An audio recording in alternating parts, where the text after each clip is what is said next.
నల్గొండ శ్రీనగర్ కాలనీలో గల మంత్రి కోమటిరెడ్డి వెంకటరెడ్డి క్యాంపు కార్యాలయం వద్ద కాంగ్రెస్ ఆవిర్భావ దినోత్సవాన్ని ఘనంగా నిర్వహించిండ్రు. పట్టణ కాంగ్రెస్ పార్టీ అధ్యక్షులు గుమ్మల మోహన్ రెడ్డి పార్టీ జెండాను ఎగురవేసి కేక్ కట్ చేసిండ్రు. దేశ స్వతంత్రం నుంచి నేటి వరకు కాంగ్రెస్ పార్టీ ప్రజల పక్షాన నిలబడి అప్రాతిహితంగా కృషి చేస్తుందని కొనియాడి ఉమ్మడి నల్లగొండ జిల్లా అభివృద్ధి ప్రదాత కోమటిరెడ్డి వెంకరెడ్డి గారి నాయకత్వంలో, అదేవిధంగా నల్లగొండ పట్టణ అధ్యక్షులు గుమ్మల మోహన్ రెడ్డి గారు, మాజీ మున్సిపల్ చైర్మన్ బుర్రి శ్రీనివాసరెడ్డి గారి ఆధ్వర్యంలో ఇలా పెద్ద ఎత్తున ఆవిర్భావ దినోత్సవం సందర్భంగా కాంగ్రెస్ పార్టీ కార్యకర్తలు, కాంగ్రెస్ పార్టీ కుటుంబ సభ్యులందరూ కూడా పెద్ద ఎత్తున ర్యాలీ కార్యక్రమాన్ని చేపట్టడం జరిగింది.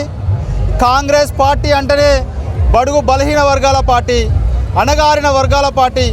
ఆ రోజు రాజీవ్ గాంధీ కాంచి కానీ ఇందిరాగాంధీ కాంచి చూస్తే ఎస్సీ ఎస్టీ బీసీ మైనార్టీ వర్గాలకు అత్యధిక ప్రాధాన్యం ఇస్తూ అణగారిన వర్గాల అభివృద్ధి కోసం ఈ దేశంలో పాటుపడిన పార్టీ ఏదైనా ఉందా అంటే అది కాంగ్రెస్ పార్టీ మాత్రమే.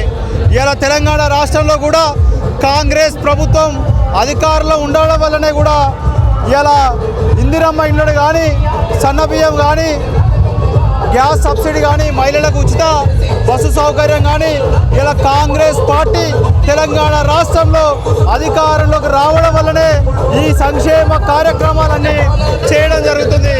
సంక్షేమ కార్యక్రమాలకు పెద్దపీట వేసే పార్టీ కాంగ్రెస్ పార్టీ.